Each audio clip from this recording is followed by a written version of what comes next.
already seen it, then go and check out part 1 of my vlogs from Lisbon, which will be linked down below to catch up on the trip so far. But now I hope you enjoy part 2 of the trip.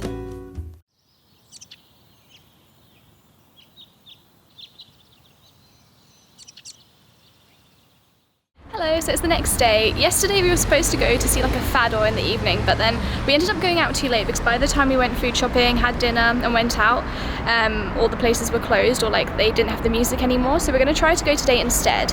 But first thing in the morning we've come to the Fronteira Palace, which is kind of north of Lisbon, and we've just arrived. It's really beautiful. I'm so excited to look around. Say hi everyone. We've gotten here by metro and then walking a little bit, and it's outside of the main part of the city, but it is really peaceful here and really beautiful, and I can't wait to walk around. Inside they only do guided tours, so they do it in 3 languages: Portuguese, English and French. So we've booked an English tour at 10 AM, so we're waiting for that to be able to see the inside, and then we'll go around the gardens. But the weather is nice. I'm actually in short sleeves today, and the skies are blue considering the rain we've had at the beginning of the trip, so it seems like it's going to be a nice day.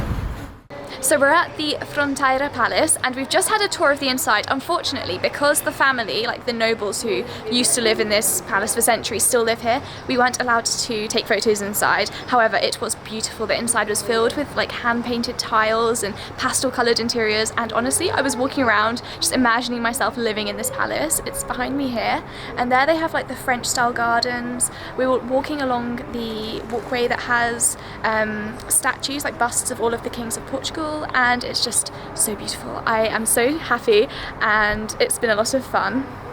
And now we're going to walk around the rest of the gardens before heading back to the centre of Lisbon.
Still mixed.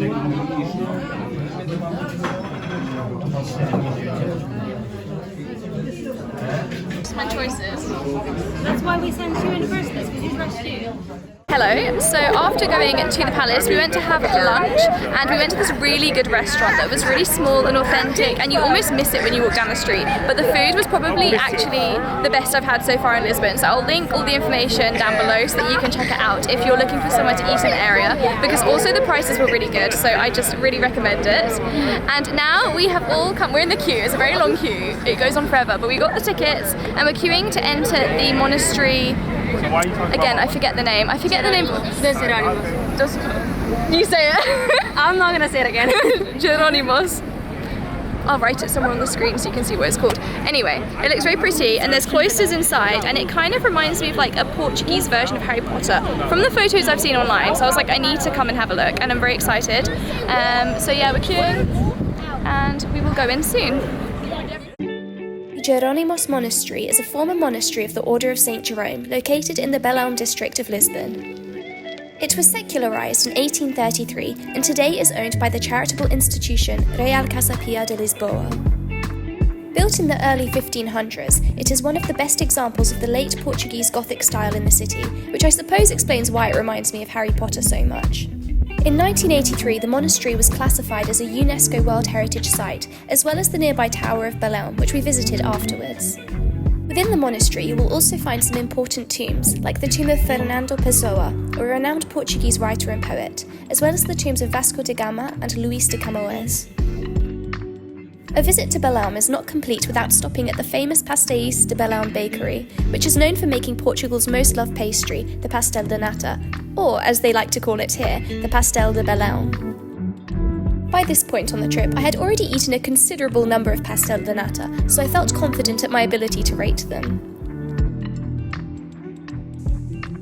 Hello, so now we're in Belém, which is an area on the west of Lisbon, because after going to the monastery, we went to the Pastéis de Belém pastry shop, which is one of the most famous for getting a pastel de nata. So obviously it's our last day, we had to try the most famous one of the city, and it was pretty good. I would say the price is reasonable considering the fame of the shop, but then the pastel de nata is not necessarily, I would say, better than other places. It's not my favourite one I've had on the trip, but it was nice to go anyway. Now we're all sitting by the sea to watch the sunset by the Torre de Belém, which is like a defensive tower, and it's the most beautiful scenery ever because the sun is setting, the colour of the water is so beautiful, there's sailboats going by, and the tower is just stunning. This is what it looks like. It's like a painting. It's honestly the most beautiful thing I have, one of the most beautiful sights of this trip. So we're taking this in before heading back to the centre, and yeah, just chilling because we're tired after all that walking.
So we've just had dinner and we went to the Alfama area because we finally managed to go to a Fado bar, and so we managed to watch them playing the guitar, and not just a guitar but there was another instrument, I don't know what it's called.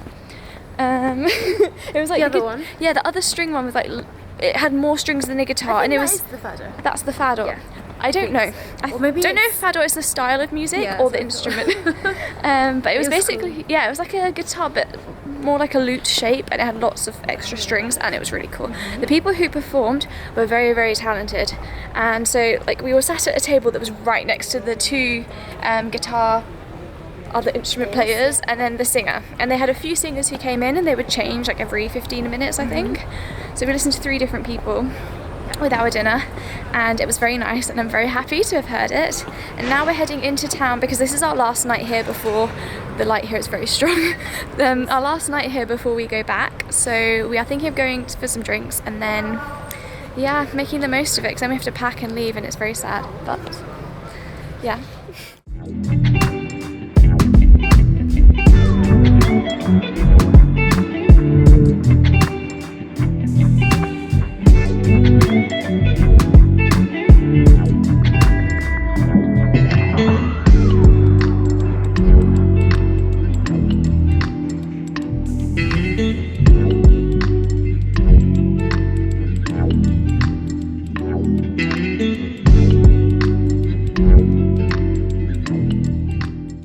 So it is nearly 11:30 at night, and we've been walking around the town a little bit, and we passed this amazing like antique bookshop, and I swear to God it was the most beautiful thing ever.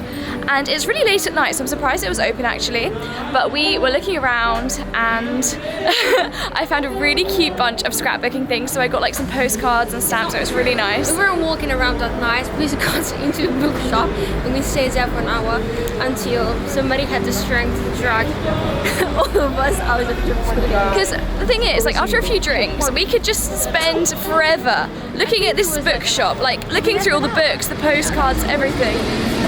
At least 40 minutes in the shop according to Claudia, who had the least to drink out of all of us, so I think her sense of time is the best. But like I could have just stayed there forever. It was heaven. And like I said, I got a few postcards and stamps. I'm excited to scrapbook with them, but Claudia had to drag us all out because we could have all stayed there. I was sorry not to notice that the stamps were, like the postcards were 5 euros each. I only got 2. And the stamps were only €1 each, and I got 2, so it's not that bad. Beautiful. They're really pretty. Vintage ones. And I'm really into scrapbooking, so I feel like it's worth it for me. And Tom found some really cool books as well. And you got a tote bag, so don't act like you're the innocent one here. But it was a really good shop, and like I said, I'm surprised it was open this late at night. Like I didn't expect that. But They take advantage of people like us. people like us, bookworms, who are into antiques. But it was really good, and it's a really nice shop. Specific, like drunk bookworms on like very into antiques. And Nami's just smirking. Like she has no denial there. It felt like 5 minutes and Claudia just said we were there for a good 40 minutes. It's easily done. And I could have stayed there longer if she didn't drag me out, so thank you. I'm doing it just because we have to go back. She pinched her out. She literally grabbed my bag I and grabbed pulled her me bag and she was like, ah! So yeah. She would have screamed louder was it not In a shop. In a shop. No, but it was fun. It was a good stop, and like we just stumbled upon this shop, so I recommend visiting. That's why I wanted to go. Oh, I hadn't noticed it before. I know, because I wanted to go in this part of Lisbon. Like this is very poor. There's brandy. Good, it's closed. Anyway, yeah, that's what we've been doing for now.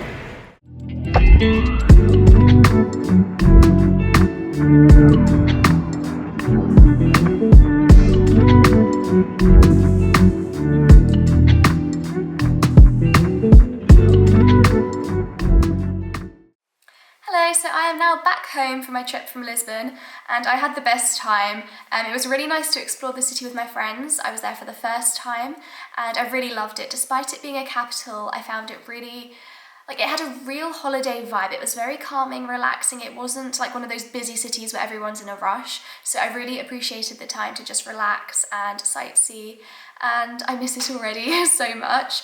And I hope that after watching this vlog you are inspired to maybe visit Lisbon yourself, and that I've shown you some places that you can go to as well.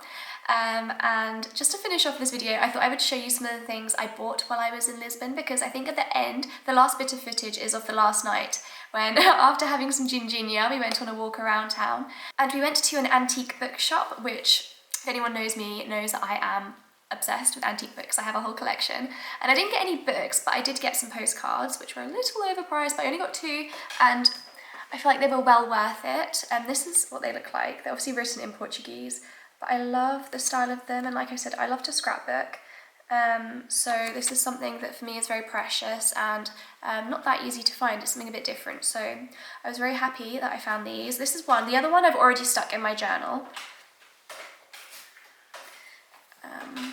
Yes, this is a really beautiful journal that I got many years ago in London, actually, for Christmas one year.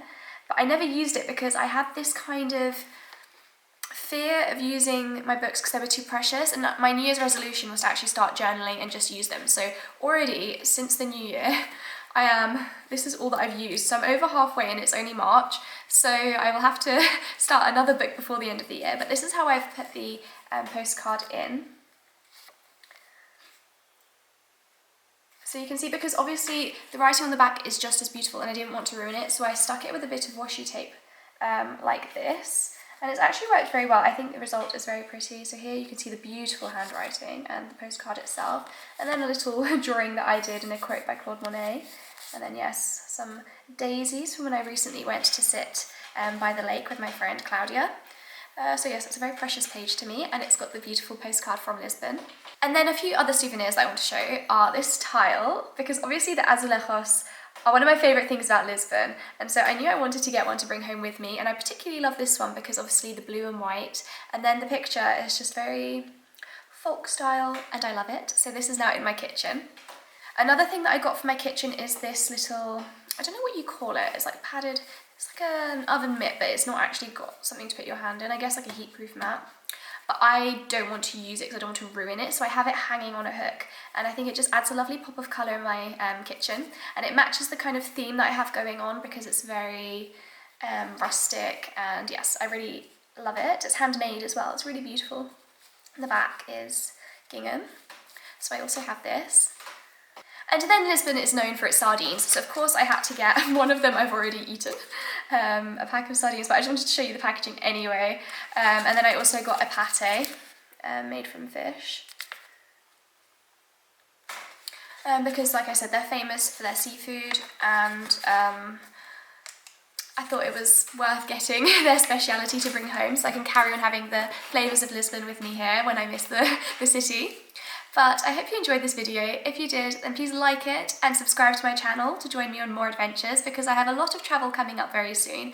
And I know that these vlogs have come after a long break of not posting. I even had some people messaging me to ask why I wasn't posting, if I was okay, and to say that they missed my videos, which I did not expect at all, because I make videos, I share them, and I guess because there's so many videos that go out on YouTube, I don't expect people to care so much about my videos or to even notice if I wasn't posting, but they actually did, which was really touching that they reached out to message me to check everything was okay. So for those of you who did, thank you, I really appreciate that, and that you care so much about my videos. If I'm completely honest, I always had the intention of carrying on filming and of making videos. It's something I really enjoy and love, but moving to Italy, my life has changed a lot, and I had to get used to this new rhythm of life, and I just did not have the time, because aside from filming, the editing and everything is very time consuming. But now that I'm more settled and more used to being here, and I feel more secure in my life here, I think I want to start making videos again. And like I said, I have a lot of travel coming up. So Lisbon has just happened, and then I have loads of things that are coming up in the next few months. So stay tuned for lots of exciting videos. I hope you enjoy them, and I hope you look forward to the ones that are coming very soon. And I will see you next time. Bye! Piso nessa areia fina, vejo no mar